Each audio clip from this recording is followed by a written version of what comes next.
Hello नमस्कार साथियों, कैसे हैं आप सब। स्वागत है आप सबका।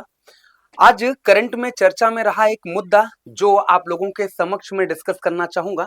कला एवं संस्कृति के अंतर्गत ध्यान रखें, कला एवं संस्कृति के अंतर्गत कला एवं संस्कृति के अंतर्गत एक महत्वपूर्ण मुद्दा मैं आप लोगों के साथ साझा करना चाहूंगा।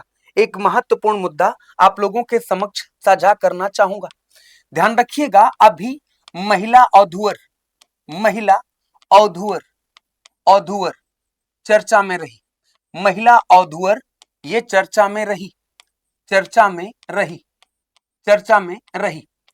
क्यों रही चर्चा में? तो ध्यान रखिएगा बच्चों, चर्चा में रहने का कारण है कि हाल ही में तमिलनाडु के मंदिरों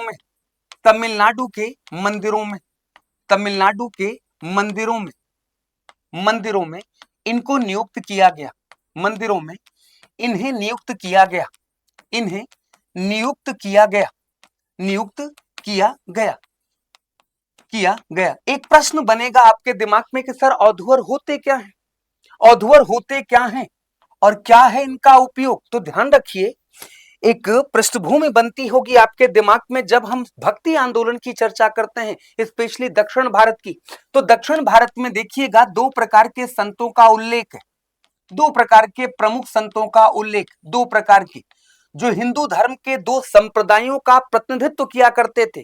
आपने पढ़ा होगा, एक के विषय में अलवार कहा जाता था, एक को कहते थे अलवार संत, और दूसरे के लिए कहा जाता था नैनार संत। दूसरे के लिए क्या कहते थे? नैनार संत कहा करते थे, नैनार संत।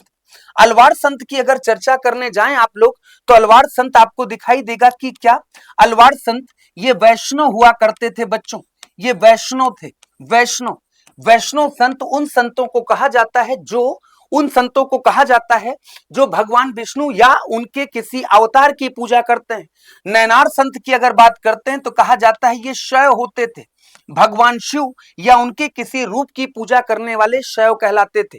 वैष्णव और शैव हिंदू धर्म की दो प्रमुख संप्रदायों में से एक हुआ करते थे। लेकिन अब बात आती है कि गुरुजी आप एक बात बताइए, औधुअर का क्या संबंध हो सकता है इनसे, महिला औधुअर का। तो इसमें आप लोग ये दिमाग में रखिएगा, ये एक प्रकार के औधुअर क्या है, ये औधुअर एक प्रकार के क्या है, शैव भक्त हैं। ये शैव भक्त हैं।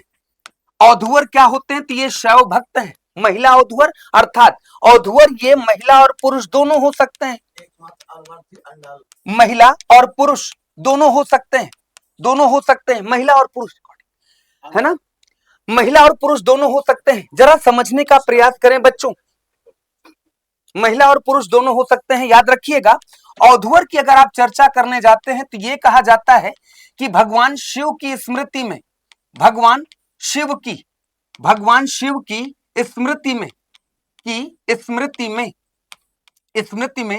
गायन करने वालों को कहा जाता है, करने वालों को औधुअर कहा जाता है। याद रखिएगा, औधुअर किसे कहते हैं? तो ये कहते हैं कि 6वीं से 10वीं शताब्दी के मध्य, 10वीं शताब्दी के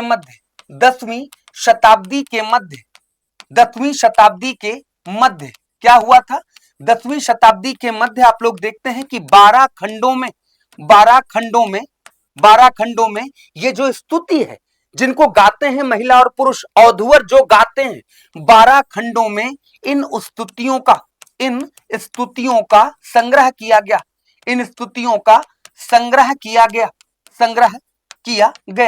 इन्हीं स्तुतियों को गाने के लिए अभी हाल में ही आप लोगों ने देखा कि कहां पर, तमिलनाडु में इनकी नियुक्ति की गई है। महिलाओं की तमिलनाडु में नियुक्ति की गई है। याद रखिएगा, आर्ट एंड कल्चर का एक बहुत महत्वपूर्ण मुद्दा है। आप लोग ऐसी ही जानकारी के लिए हमारे साथ बने रहिएगा, जुड़े रहिएगा, ठीक है ना। और भी इससे संबंधित बातें हम लोग कल करेंगे, है ना। अब ये रेगुलर मैं आप लोगों के लिए इस तरह की एक छोटी छोटी वीडियो लाता रहूंगा। कल भारत और अमेरिका के मध्य एक समझौता हुआ जिससे कि पुरानी वस्तुएं एक दूसरे को आदान प्रदान करने की, कल उस पर चर्चा करेंगे। आभार आप सबका जुड़ने के लिए, शुक्रिया। खूब अच्छे से मैं मेहनत करते रहिए, तैयारी करते रहिए। Thank you so much.